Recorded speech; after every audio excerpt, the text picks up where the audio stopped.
You ever tell yourself, that's it, no more doom scrolling before bed, only to find yourself 3 hours later, knee deep in Instagram Reels or TikTok? Or maybe you said you're done with the late night snacking. That's it. I don't need it anymore. I'm going to bed hungry. However, you find yourself at midnight again, spoon in hand, eating ice cream.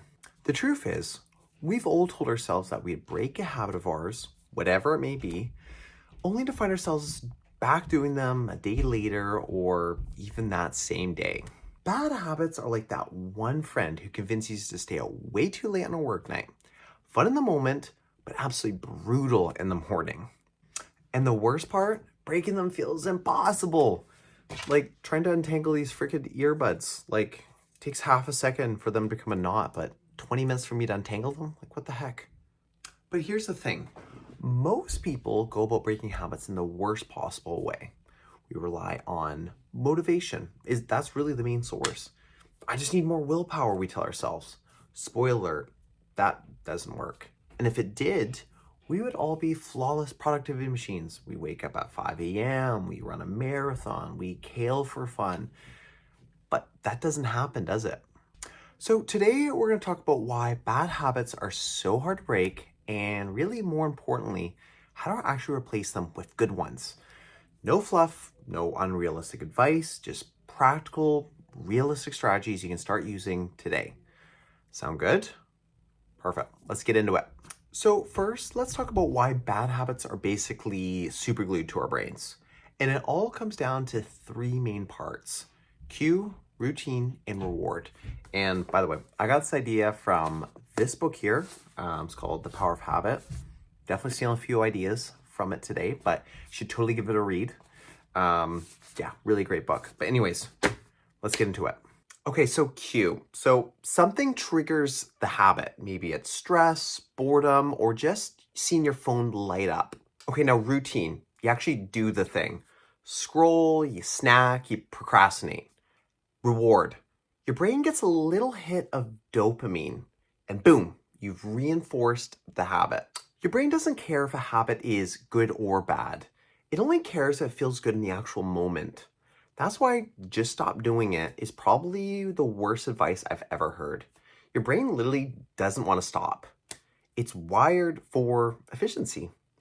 If something feels good and takes minimal effort, your brain is going to double down on it. Okay, now think about it. If you're exhausted and your brain knows that checking social media gives a little quick dopamine hit, plus with zero effort, why would you want to do anything else? That's why habits feel automatic. Your brain doesn't ask for permission, it just does what it's used to doing. All right, so if motivation isn't the answer, what is? The trick is making bad habits harder to do and good habits easier. I know that sounds simple, but let's break it down step by step. All right, so step one, identify the cue. Before you can break a habit, you need to know what triggers it. Are you stress eating, procrastinating when overwhelmed, checking your phone the second you wake up? Pay attention to when and why it happens. A great way to do this is just by keeping a habit journal for a few days. Every time you catch yourself doing the habit, write it down. What was happening right before? Were you bored? Were you stressed? Avoiding something? Once you can spot the pattern, you can actually start disrupting it. Step two, make it really inconvenient. Your brain loves easy dopamine, so make habits harder. Want to stop scrolling before bed? Charge your phone in another room. Eat too much junk food? Don't keep it in the house. If you have to work for it, your brain gets really, really lazy. Studies show that even a tiny bit of friction can make a huge difference. If you put your phone on a high shelf or you delete that app that keeps pulling you in, you're just much less likely to reach for it out of habit. And step three, replace it with something better. Breaking a habit is just so much easier when you just fully swap it out. Instead of doom scrolling, read a book.